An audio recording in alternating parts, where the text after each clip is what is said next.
हैं? ले ली गुस्से में आकर के प्रतिज्ञा, नहीं निभाना, नहीं निभाना।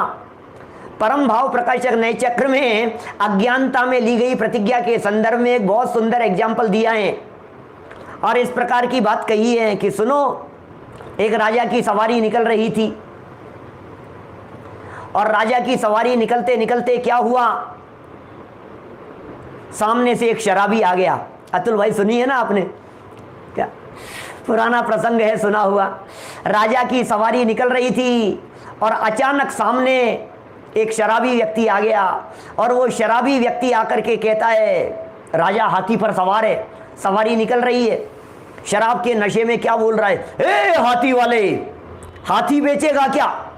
अरे अब राजा को कोई आदमी ऐसी बात कह देवे, राजा से कह देवे हाथी वाले हाथी बेचेगा क्या, राजा को कोई हाथी वाले कह करके पुकारे तो क्या होना था भाई साहब उसका, है मयंक जी, क्या होना था उसका?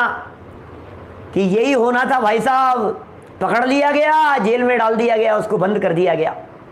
और फिर तो क्या कहें भाई साहब, बंद कर दिया। दूसरे दिन उसको बुलाया गया, दरबार में बुलाया गया। राजा भी थोड़ा मस्ती के मूड में था, मजाक के मूड में था। राजा ने भी पलट करके एक बात कह दी, उससे पूछ ली मजाक मजाक में ही, क्यों भैया हाथी खरीदोगे क्या? राजा ने भी पूछ लिया हाथी खरीदोगे क्या? तो सामने से जवाब आया, महाराज क्या बात कर रहे हो, मैं और कहाँ हाथी खरीदूंगा?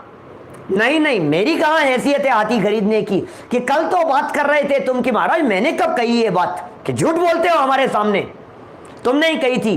कि नहीं महाराज, हाथी खरीदने की बात करने वाला तो नशा था, अब नशा ही नहीं रहा तो हाथी खरीदने वाला भी नहीं रहा। अरे यही बात हम कहना चाह रहे हैं, अज्ञानता में यदि कोई प्रतिज्ञा ले ली है तो ज्ञान हो जाने के बाद जब वो अज्ञान ही नहीं रहा तो अज्ञानता में ली गई प्रतिज्ञा का भी कोई अर्थ नहीं रहा। अज्ञान में ली गई वो प्रतिज्ञा भी तुरंत तोड़ देने योग्य है। छोड़ दीजिए उस प्रतिज्ञा को, तोड़ दीजिए उस प्रतिज्ञा को। क्या वो सेठ ने भी निभाई थी प्रतिज्ञा, जिनदत्त सेठ ने प्रतिज्ञा निभाई थी कि नहीं निभाई थी? क्या बात कर रहे हो साहब, प्रतिज्ञा कौन से सेठ की बात कर रहे हैं? वही मर के मेंढक बन गया था, वही सेठानी जी वाला प्रसंग है। भाई साहब बड़ा गजब की है स्थिति, क्या कहें। सेठ जी बैठ गए सामायिक करने के लिए। अब कई बातें आती है उसमें, सामायिक करने के लिए बैठे और दीपक जला करके बैठे। मुझे ये समझ में नहीं आता है कि दीपक जलाने की क्या जरूरत है अजय भाई, हैं? जब सामायिक के लिए बैठे हैं तो दीपक की क्या जरूरत है? सामायिक तो आंख बंद करके की जाती है। दीपक जला के क्यों बैठे? कि इसलिए बैठे कि जब तक ये जलता रहेगा तब तक सामायिक करता रहूंगा। कोई बात नहीं, सामायिक करने के लिए बैठ गए। लगभग पौन घंटे का घी उसमें डाला था और पौन घंटे बाद में ये खत्म हो जाएगा घी और अपना टाइम पूरा हो जाएगा। घड़ी तो है नहीं, आईडीए के लिए रखा था उसको। अब घी खत्म होने लगा तो सेठानी जी ने आकर के कि दीपक बुझ नहीं जाए, आकर के सेठानी जी ने घी डाल दिया। अब तो और चलने लगा। अब सेठ जी तो प्रतिज्ञा करके बैठे थे, जब तक दीपक जलता रहेगा तब तक सामायिक करता रहूंगा। अब क्या करूं?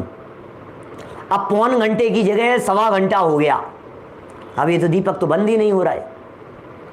अब चलो कोई बात नहीं, अब और थोड़ा सा बचाए, और थोड़ा सा बचाए, बस बंद होने ही वाला है, थोड़ी देर की और सामायिक बची है। सेठानी जी फिर उधर से गुजर रही थी और उन्होंने देखा कि ये दीपक बुझ नहीं जाए, सेठ जी की सामायिक में विघ्न खड़ा नहीं हो जाए, इसमें घी डाल देती हूँ। और सेठानी जी ने फिर घी डाल दिया और थोड़ी देर बाद में तो वो सेठानी जी विचार करने लगी कि लगता है आज तो सेठ जी कोई अखंड सामायिक में बैठे हैं, क्या इनकी सामायिक में विघ्न नहीं आ जाए। वो तो घी का डब्बा लेकर के वहीं बैठ गई माथे पर आकर के। जो जो घी खत्म हुए और सेठ जी के मन में तो भैया पौन घंटे बाद से ही चालू हो गया पानी पानी पानी पानी।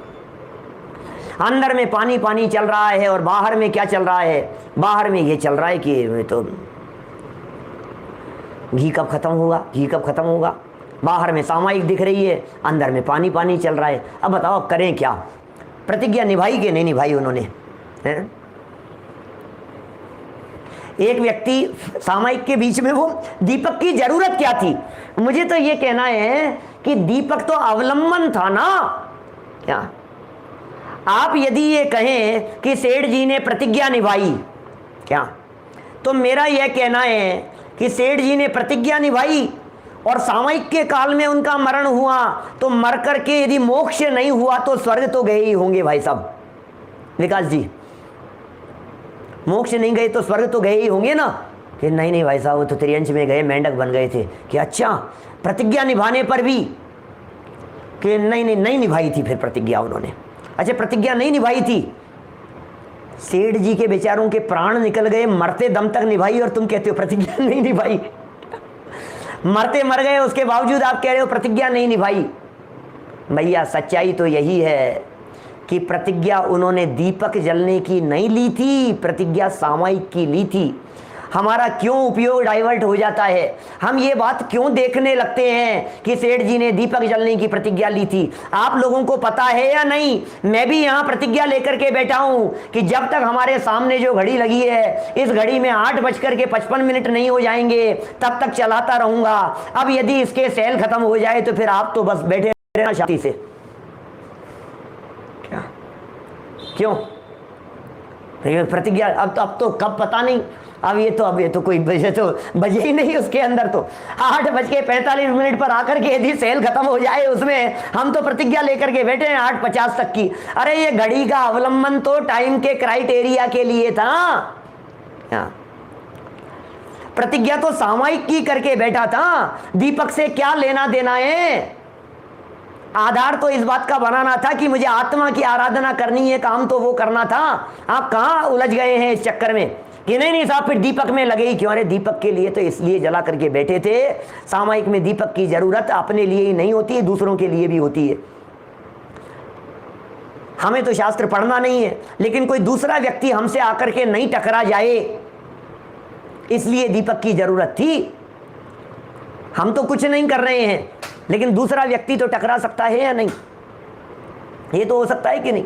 एक अंधे व्यक्ति रात्रि के समय में हाथ में लालटेन लेकर के जा रहे थे, अंधा आदमी, और हाथ में लालटेन लेकर के जा रहा था। तो सामने से आते हुए एक सज्जन ने पूछ लिया, अरे सूरदास जी, आपको तो दिखता नहीं है, फिर ये लालटेन किस लिए? कि भैया ये मेरे लिए नहीं है, तो तुम्हारे लिए है कि तुम आते जाते मुझसे नहीं टकराए। ये किस लिए लेकर के बैठे हैं हम यहाँ? तो सामायिक में दीपक क्यों जला रखा है? इसलिए जला रखा है कि कोई हमसे आकर के टकरा नहीं जाए, सामायिक में विघ्न नहीं हो जाए। अरे कहाँ कहाँ कितनी कितनी मायाचारी चलती है भाई साहब, कहाँ तक बतलाएं हम इस मायाचारी की दशा, जगत के जीवों की इस मायाचारी का चित्रण हम कहाँ तक करें भाई साहब? इस मायाचार के फल को भी समझता नहीं है, जानता नहीं है। हंसी मजाक के तौर पर, छल कपट के तौर पर, दूसरों को बेवकूफ़ बनाने के लिए, हंसी हंसी के अंदर ही इसको पता ही नहीं है ये बेवकूफ़ बना रहा है। अरे दूसरों को बेवकूफ़ नहीं बना रहा है, स्वयं बेवकूफ़ बन रहा है भाई, फल भुगतना पड़ेगा। एक और कहानी सुना देता हूँ। क्या एक सेठ जी थे, बहुत धार्मिक परिणामों वाले थे, बहुत धार्मिक विचारों वाले थे।